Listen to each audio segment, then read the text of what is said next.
Mr. Speaker, I rise today in support of this rule and the underlying bill. The fiscal year 2011 budget process began with last Congress with about a dozen hearings and member briefings and continued into this Congress with more briefings and negotiations.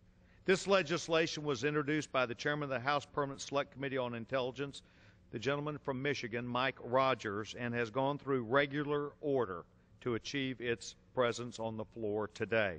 H.R. 754 was marked up in the Intelligence Committee, and the chairman of the Rules Committee, the gentleman David Dreyer, provided a structured amendment process for 9 additional amendments from Republicans and Democrats to be considered today on the House floor. The bill we are discussing today authorizes the intelligence and intelligence-related activities of the United States government for fiscal year 2011 in order to enhance the national security of the United States, to support and assist the armed forces of the United States, and to support the President of the United States in the execution of the foreign policy of the United States of America. This bill is a vital tool for congressional oversight of the classified activities of the intelligence community, and it is critical to ensuring that our intelligence agencies have the resources and the authorities they need to accomplish this important work on behalf of keeping America free. The primary vehicle for exercising credible congressional oversight over our intelligence agency is the Intelligence Authorization Bill. Yet, we have not passed a bona fide intelligence authorization bill in 6 years. Although the National Security Act requires intelligence activities to be specifically authorized, in recent years, certain appropriations have included the language that would deem the intelligence funding to be authorized. This procedure meets the statutory requirement, but has weakened the ability, I believe, of Congress in its oversight of intelligence activities in recent years.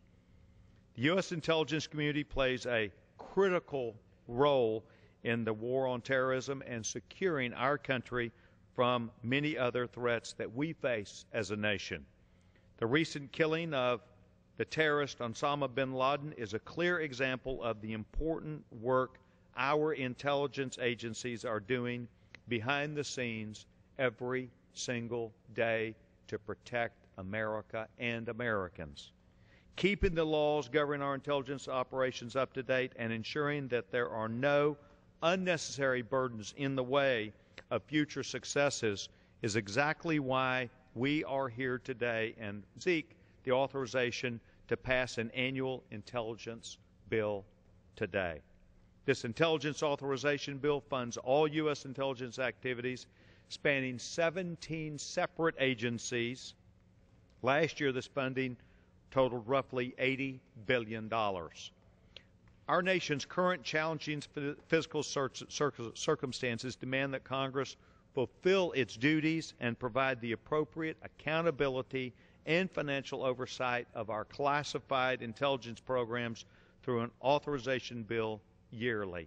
Additionally, this bill will ensure that Congress funds the requirements of the men and women, the brave and dedicated men and women of the intelligence community, military, civilian, and many others who directly support the war zones and who are engaged in other dangerous operations to keep America safe. The underlying legislation provides oversight and authorization for critical intelligence activities, including global counterterrorism operations, such as the one that took out the terrorist Osama bin Laden, tactical intelligence support to support combat units in Iraq and Afghanistan and wherever else they're needed around the world, cyber defense, detecting and countering weapons of mass destruction, global monitoring of foreign militaries, weapons tests, and arms control treaties. Additionally, this bill's classified annex provides detailed guidance on the intelligence spending, including adjustments to costly programs. This bill takes an important step forward in the intelligence community to help them meet the same financial accounting standard as other parts of the government. These accounting standards will help uncover savings in the current programs that can be reinvested into vital programs and priorities as they are returned to the American taxpayer.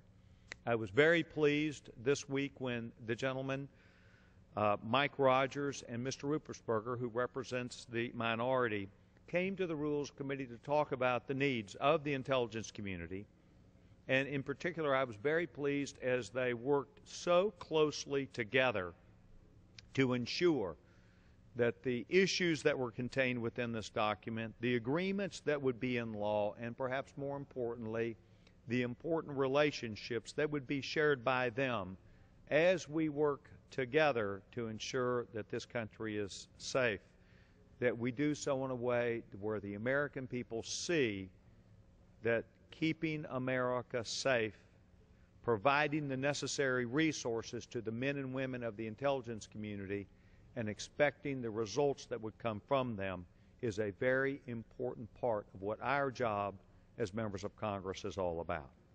I applaud Chairman Mike Rogers of Michigan for providing this Congress with much needed intelligence with the Intelligence Authorization Bill, and I appreciate the exhaustive process on a bipartisan basis, not only that Chairman Rogers has led, but that includes a return to regular order in the authorization of this important legislation. I rise in support of this bill, the rule, and I reserve the balance of my time. The gentleman